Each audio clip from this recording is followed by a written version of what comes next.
My own mother ditched me at the airport when I was just 15 to swan off on a luxury vacation with her new husband and his kids too.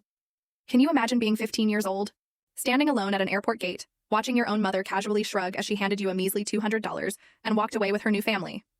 That day, at gate 24, my world shattered into a million pieces. It was a betrayal so profound it felt like a punch to the gut. But what I never expected was how that moment, that devastating abandonment, would lead me to uncover a truth so shocking it would redefine everything I thought I knew about my past, and ultimately bring my mother face to face with an empty room. And the consequences she never saw coming. Trust me, you'll want to hear this. My earliest memories with my mom were actually really happy. I remember weekend trips to the park, where she'd push me so high on the swings my stomach would flutter with pure, innocent excitement. For my 6th birthday, she baked this wonderfully lopsided chocolate cake and decorated our tiny apartment with handmade paper streamers. We didn't have much, but we had each other, and back then that felt like everything. But everything changed when I was 8. I came home from school one day to find my parents sitting stiffly on opposite ends of our worn couch. The air in that room was thick, heavy with an unspoken tension, and then they told me they were getting a divorce. The explanation was minimal, just that generic, hollow line about, sometimes adults stop loving each other. It left me with more questions than answers. And I remember crying myself to sleep that night, clutching my stuffed rabbit, listening to the muffled sounds of their arguments seeping through my bedroom wall.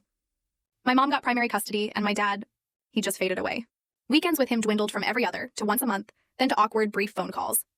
By the time I was 10, he was little more than a name on my birth certificate, a ghost of a memory. Life as a single-parent household wasn't easy. My mom worked 2 jobs just to keep us afloat, waitressing by day, cleaning office buildings by night.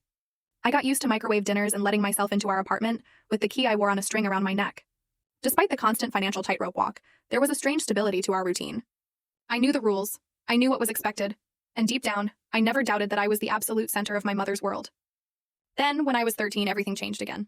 My mom met Richard at the restaurant where she worked. He was this wealthy businessman, always leaving extravagant tips, always asking for her section.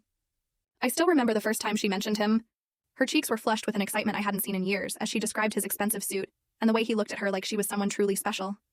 Their romance? It was a whirlwind. Within 6 months, Richard had proposed with a diamond ring so enormous it looked almost comically out of.